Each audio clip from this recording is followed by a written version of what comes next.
So, welcome back to All This Math. This is Professor Parker. I like this t-shirt, but I'm not sure who Ralph is. I think it might be Ralph David Abernathy, who was a civil rights activist in the 1960s along with Dr. King down in Atlanta. We put in a lot of work with him. I'm pretty sure this refers to Rosa Parks. We got Malcolm X and Martin Luther King himself. Or maybe it could be Martin Delaney. Who knows? I don't know what the intent of the original creator of this t-shirt was. But anyway, shout out to them people, of course.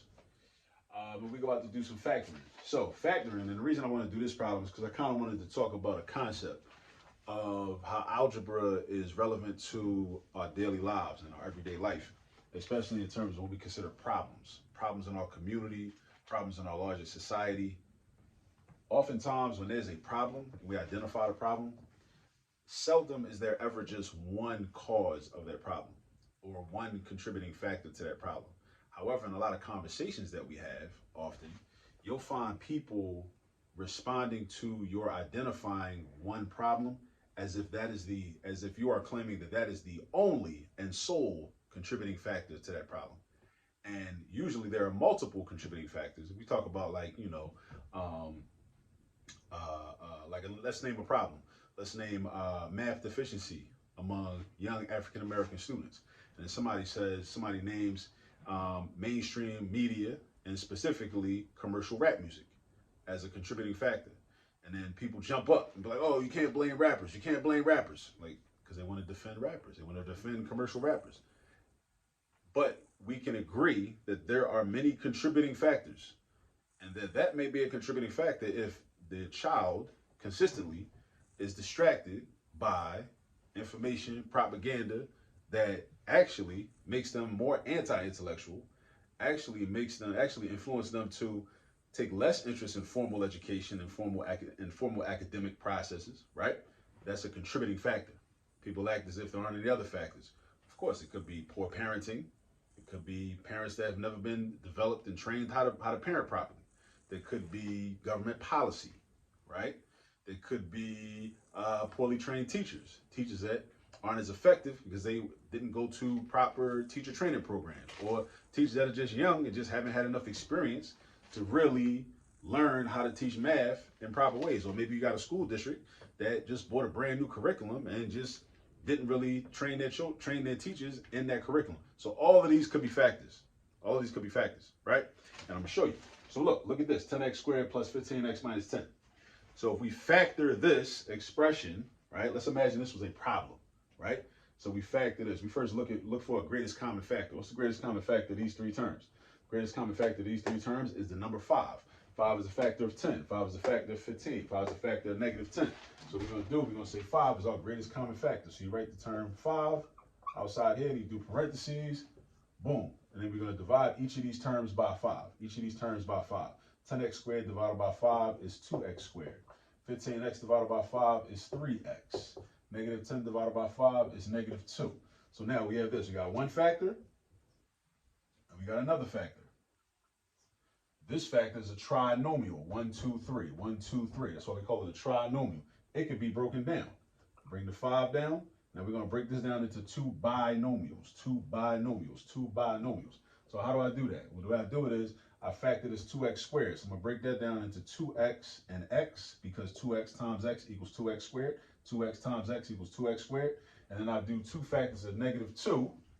And negative 2 is a prime number, right? So we got two factors, 2 and 1, or negative 2 and 1, right?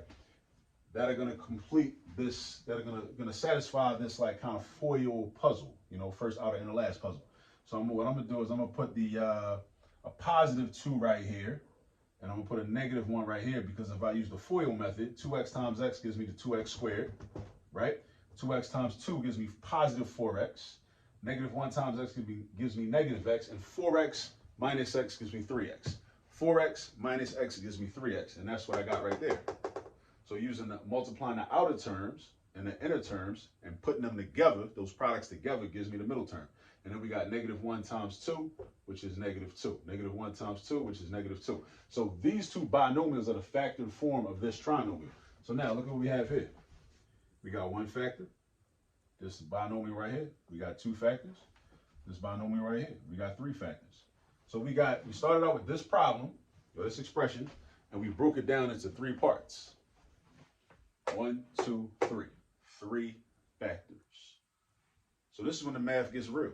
This is when the math gets real because it shows us, the algebra shows us that in everyday life, when we consider problems that are in the community, problems that plague us, problems that we need to address, problems that we need to solve, we need to work on solving, there are multiple factors that contribute to these problems, right?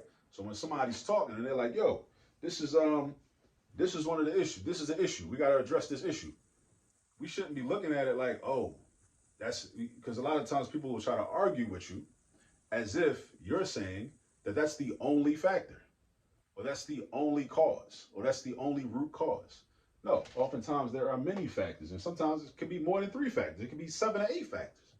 They all need to be addressed. So let's stay focused.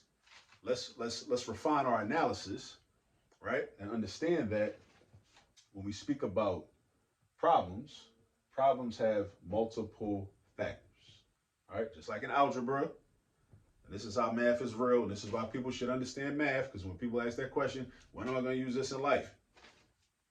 Conceptually, you can use it in life if you're a problem solver. If you want to solve problems, right? If you understand algebra, you understand factoring, then that thought process will be transferable, and it can be applied to other situations when you're confronted with problems and you have to come up with solutions to problems. You'll be thinking, oh, well, there are probably multiple causes of this problem or multiple factors contributing to this problem. So we can address them one at a time. We maybe need to think about, okay, we should prioritize, figure out which cause we should address first, which root contributing factor we should address first, all of these types of things, right? So the algebra be letting you know, all right? So that's all I want to say about that. But practice factoring. Make sure you know how to factor. Shut up all these ancestors, Ralph David Abernathy, Rosa Parks, Malcolm X, of course, and Martin Luther King. And it might be Martin Delaney. I don't know. All right, see y'all on the next video. Peace.